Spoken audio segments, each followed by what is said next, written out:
Okay. The day of learning is of the SEA is dedicated in honor of the doctors who are working very hardly in the face of this epidemic, and it's also the zechut of our learning should be Refuah Shelemah of Shlomo Ben Shoshana and all of those who are ill at this time. Hashem yishlach lahem Refuah Shelemah ugbura. Topic of the shiur is the 10 things that they didn't teach you about Lel Haseder. The 10, from my experience, I found that they weren't taught. Most people didn't learn it or didn't pay attention to it. And what we'd like to do in the brief time that we have is try to enhance our Sedarim as best as possible.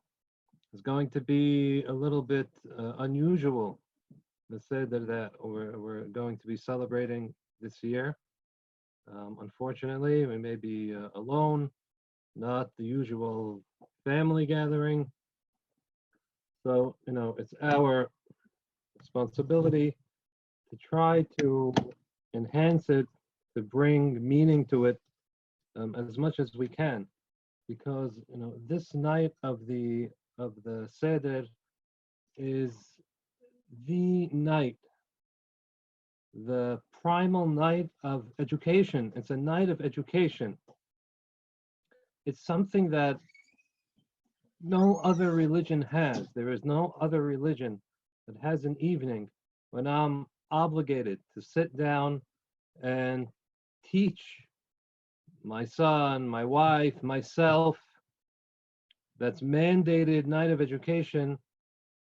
No religion has such a thing. The night of Pesach is so important in terms of giving over our Jewish identity, reconnecting to it ourselves. You should just know, just as show you a glimpse of how important the Seder night is. Out of any other book, the Haggadah was printed more times than any other book, more than Siduri, more than Tanakh. The most printed book is the Haggadah. That just gives you a picture, because this is how we come to know God. It's the first commandment. Anochi Hashem Elokecha, asher hoseiticha me'eretz Mitzrayim. So this night is crucial, fundamental to our emunah, and hopefully will give you some tips, some insight into the Haggadah. I know there are people that are making the Haggadah, making the Seder themselves for the first time. Right? And a couple of my students told me, every year we go to my parents, we go to my grandparents, we go to my aunt, my uncle. This year I have to do the Seder myself. And I need to be fully aware of everything that's involved. B'ezrat Hashem will help as much as we can. We're going to go in order of the Haggadah. So number one is a halacha that applies before the Seder. In shul, there's minhag to say Hallel, full Hallel at night. It's the only time in the year that we say Hallel at night. We say the complete Hallel with beracha. And it helps.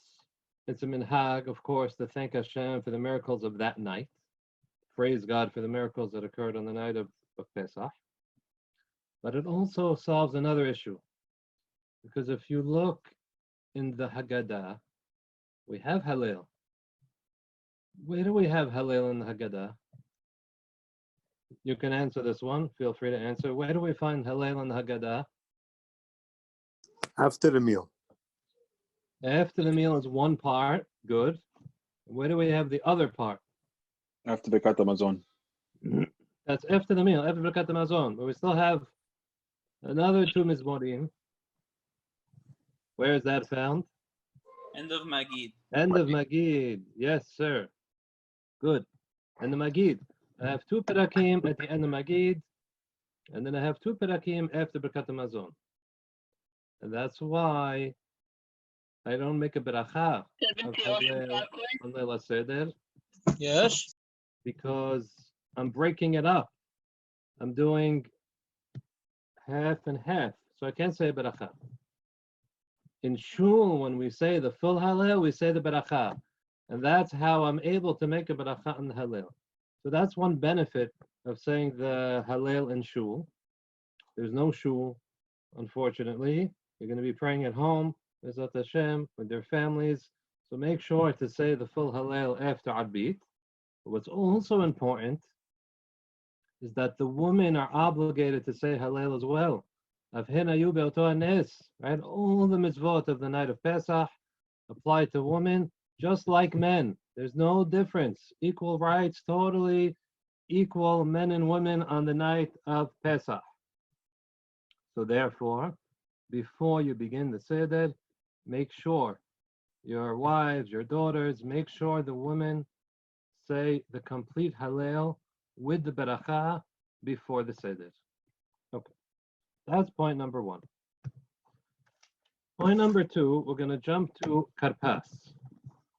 That's a simple question. I want to know why we do Karpas. You could type in the chat, you could answer it by unmuting yourself. I want the pshat reason. I don't want any derashot over here. I don't want you to tell me the tears, that the salt water. Simple reason we do karpas. Adama. להוציא מרור. So that is something that is true.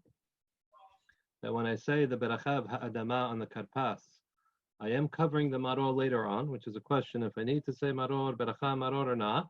But that's not the simple reason. Not the reason. That's an advantage. Kids could ask questions. Well, say it again. So the kids could ask questions. Exactly. Okay, that's simply we're dipping so that the kid could ask in the Manishtana. We only dip 1 time, and tonight we dip 2 times. We're doing it to cause the children to ask. Okay, which brings me to my next point of Manishtana. So Manishtana, the child asks 4 questions. The child that's paying attention asks 4 questions.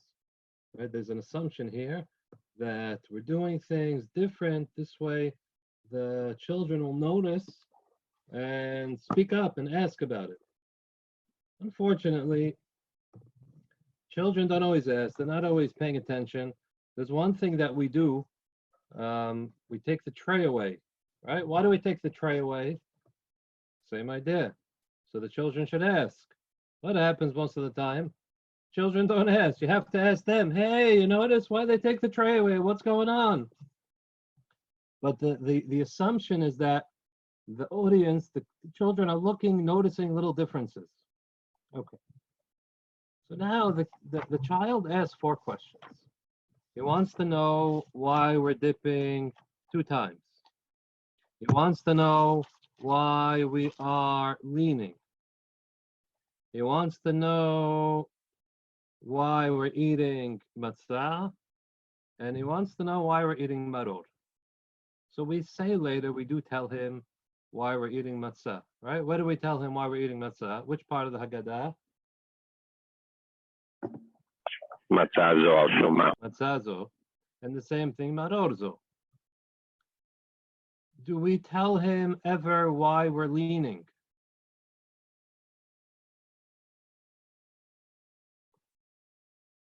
Do we answer that question? Is there any point in the Haggadah where we tell him why we're leaning? Bnei Hurim. We're like kings. Okay, we tell him we're Bnei Hurim. We don't answer it directly, but we do say we're Bnei Hurim. Okay. Do we ever tell him why we do karpas, why we dip 2 times?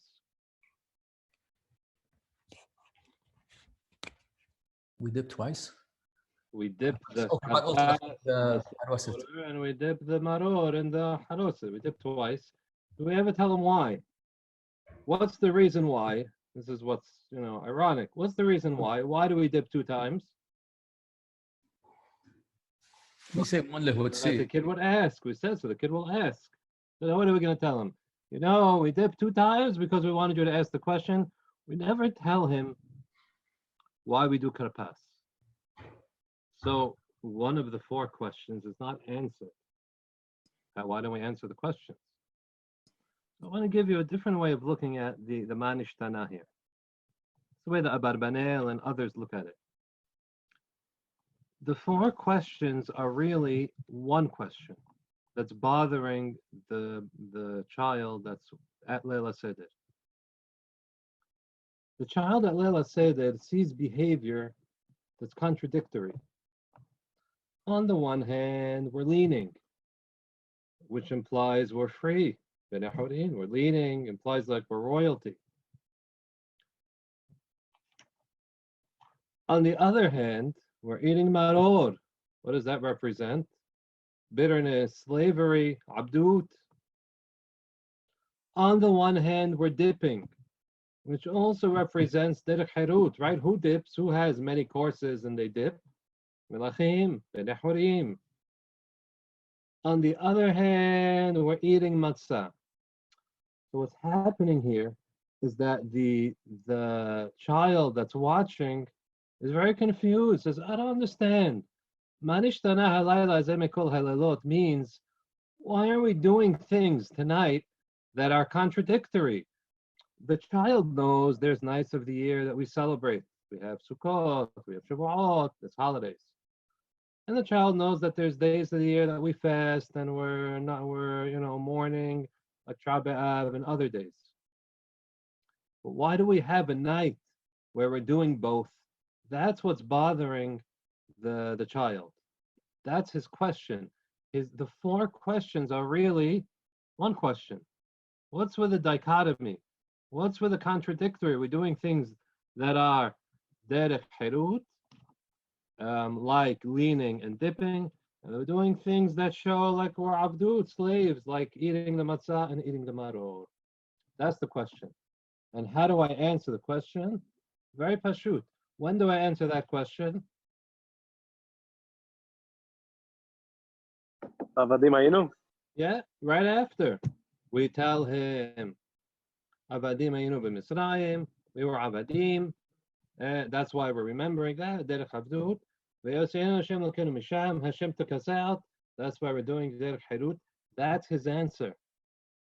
That passage of Avadim Hayinu answers his question. Everything after that is elaboration, is me telling the story, it's building upon that, but that's the crux of the Manishtana and the Avadim Hayinu. The contradiction of what we're doing on the night of Pesach and the reason why. It's a very simple point, but I don't know how many people view Manishtana that way, realize that that's the secret question behind the Manishtana. Okay, any questions? Okay, good. Let's move on to the next point, number 4. How much matzah do we have to eat? So we come to Motzi Matzah, and everybody knows that I'm supposed to eat 2 kazaitot of matzah. But there's a very important halacha here that is brought down by Chacham Obadia Yosef. Chacham Obadia writes that the matzot in front of the Lel Haseder, those should be sufficient to give out to everybody around the table. If they're not, if he doesn't have enough matzah to give 2 kazaitot to everybody around the table, Chacham Obadia writes that everybody around the table is sufficient if they eat 1 kazayit. Now, question is how is that possible? The matzot that we have, how many kazaitot do you have the matzot in front of you? 1 shemura is maybe 2 kazaitot. So how is you ever going to have enough to give to everybody else around the table? Answer is they used to have once upon a time the soft matzot. I don't know if you've tried it. They have it. They're publicizing a little bit. You can have matzah that's a little bit dense, and you can have one round that can contain 8, 9, 10 kazaitot. And this is the kazaitot this is the matzot that they used to use. This is very important to know this halacha, because if anybody is having difficulty eating matzah, maybe they're older, maybe they're not feeling so great, they could rely certainly on chamar majah and only eat one kazayit for motzi matzah. Now, I'll just add one more point. How many grams is a kazayit? How many grams in a kazayit? What do we hold? Generally 28. 28, right? 28 is the more mahmir shi'ur, which is what we should follow, because this is the oraita. So you're going to eat, no matter what, even if, you're getting matzot from the side, you're going to have 28 ounces. You got to have a shi'ur of kazayit to fulfill the obligation min Torah, and you got to eat it within kedachilat peras, which is l'chatahila, 4 minutes, or you have up to 7 minutes to eat it with salt and nothing else. If somebody can eat more than that, if they can eat 2 kazaitot of 28 grams each, tawala beracha, wonderful. If they can't eat that much, what they can do is eat 2 kazaitot according to the shi'ur that's a little more mekel, meaning there's an opinion that a kazait is 19 grams. So if you can't eat the full 2 kazaitot of 38 grams, you could eat 2 kazaitot of 19 grams, meaning 38 grams total. So those are I'll give you 3 possibilities. Somebody that can and wants to eat shi'ur, motzi matzah, 2 ounces, he's going to eat 38 grams. He's going to eat, 29 times 2, about 60 grams of matzah, if he wants to fulfill it that way. Tavala beracha. Somebody can't handle that. He could have 38 grams. And then somebody who's besad, somebody who's not well, somebody who's older, they can suffice to eat 1 kazayit, 29 grams for motzi matzah. Okay? Good. Any questions on that? Yes. Why can't everybody rely on Chacham Ovadia and eat 1 gram? So that's a good question. So the way he writes it is almost like he writes dai bekazai lechol ahad. It's enough.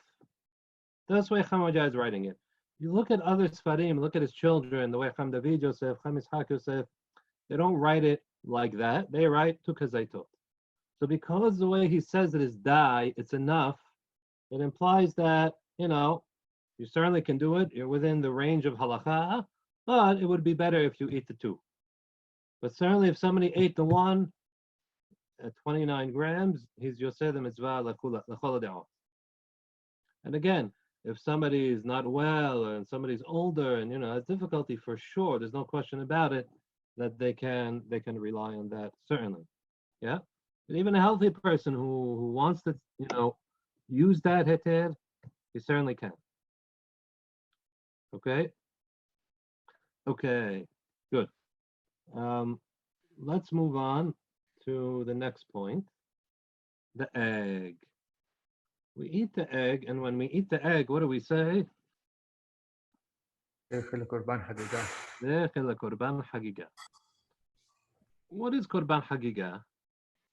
It's a korban that we bring each holiday. Every holiday we have an obligation to go up to the Bet HaMikdash, shalosh pamim b'shana, and when we go up, lo yira'u fanai rekam. We can't go up empty-handed. We have to bring korbanot, we have to bring korban olah, we have to bring korban hagigah. Here's my question. Why only on Pesach do we bring an egg and we do zecher korban hagigah? Every holiday. Why don't we have it on Shavuot? Why don't we have it on Sukkot, right? Every holiday we have korban hagigah. Got the question? Good question, Rabbi. Okay, anybody have an answer? All right, so this is something that they didn't teach you. All right, I got this one right at least. So the Rambam writes about this Korban Hagigah in Mishneh Torah, and he explains that we're not commemorating the usual Korban Hagigah, which makes sense, by the way, because the usual Korban Hagigah I wouldn't bring until the following day. I wouldn't bring it before the holiday. The Rambam explains that we're referring to a different Korban Hagigah. On Erev Pesach, we'd bring Korban Pesach. The afternoon, we bring Korban Pesach. Now, Korban Pesach, when would they eat the Korban Pesach? Lel Haseder, Yeah, when? Lel Haseder, when? after they're satiated from. Yes, for dessert. Right? We know it was eaten for dessert. Korban Pesach, like we say for the Afikoman, Zechel Korban Pesach and Echal al Sabah. Okay, so it was eaten at the end. What did they eat for the meal itself? The Korban Hagigah. Writes that they brought a Korban Hagigah on the 14th with the Korban Pesach. There's a separate Korban Hagigah brought with the Korban Pesach, brought on the afternoon of the 14th, and that's what they would eat at night, and then they would have Korban Pesach for dessert, and that's exactly what we want to commemorate. Zecher le Korban Hagigah that was eaten with the Korban Pesach. Okay, now that brings us to the Zerawa, right? We have the Zerawa on the plate, but we do not say Zecher le Korban Pesach about the Zerawa. Why don't we do that? Because it's asur, no? You're not allowed to make a Korban Pesach now. Yeah, and therefore, it looks like you're eating korbanot bahutz. If I designate the zerawa on the plate and I say Zechel Korban Pesach, it looks like I'm eating Korban Pesach outside the Beit HaMikdash. So therefore, I don't do it. Doesn't look like we're eating a Korban Hagigah outside the Beit HaMikdash? Well, that's why we have an egg, right? We don't have meat for the Korban Hagigah. If you want to eat the zerawa, which we do, we eat it, we don't say anything. You gotta boil it. You have to boil it and then roast it. This way it doesn't look like the Korban, because the Korban could only be roasted. Okay. I see we have 5 minutes left. So I'm gonna jump to my last point. And Zot Hashem, I'll give you the other ones another time. Shana Ba'ah. My last question is regarding the Arba'a Banim. We have Arba'a Banim, and the breakdown is a funny breakdown. You have Chacham, Rasha, Tam, and She'ena Yodeh L'Sh'ol. So if I ask you, what is the opposite of a Rasha? What's the opposite of a Rasha? What would we call somebody who's Tzaddik, no? Tzaddik? And if I want to break it up that way, I should have Rasha, Benoni, middle, and then Tzaddik, right? That's one way of dividing according to righteousness. What's the opposite of a Chacham? Tipesh. Okay, so you could say tam, but that's I just have hacham, and I have the tam. The breakdown is not clear bichlal. Why do I have rasha in there? If you want to break it in terms of intelligence, then you should have hacham, tam, shena de l'sh'ol. Rasha doesn't belong. If you want to break it in terms of piety, you should have rasha, and then you should have sadiq and benoni. So what is the 4 children that I come up with?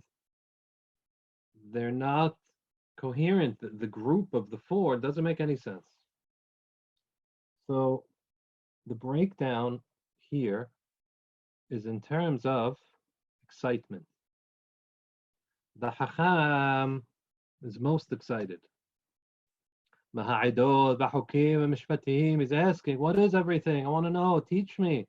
I want to know all the laws. I want to know the reason we're doing everything from beginning to end. And that's what we teach him. From beginning till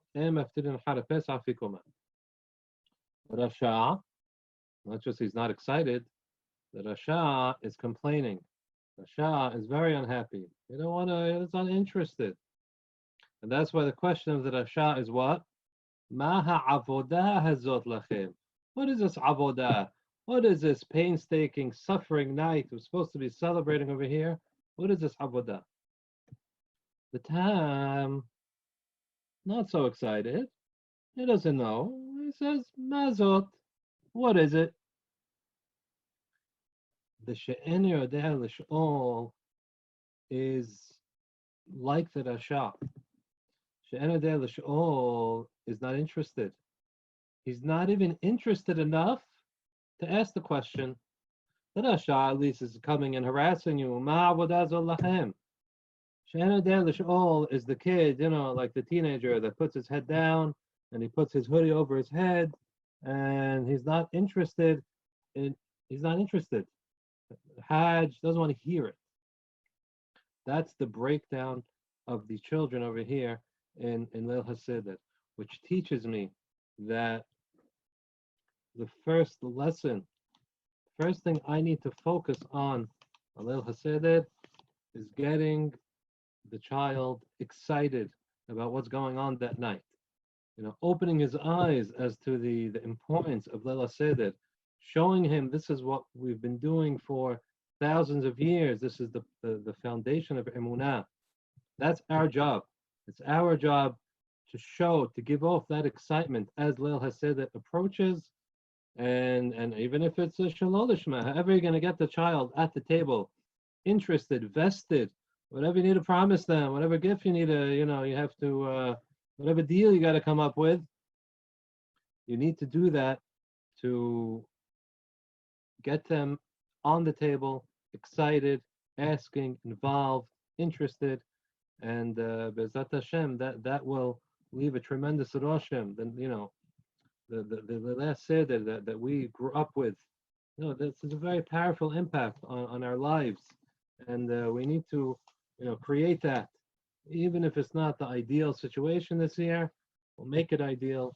We'll inspire them. We'll excite them. And Be'ezrat Hashem, we'll have a great Lel Haseder, and we'll be zocheh to the next Geula, Refuah Shelemah. Amen. Amen. Nice to Amen. see all Thank of you, you. Rabbi. Nice learning with Thank you. all of you. And Chag Kasher v'Sameach. Anybody wants to continue learning, we have Shirut every morning at 8 o'clock on Halachot Pesach.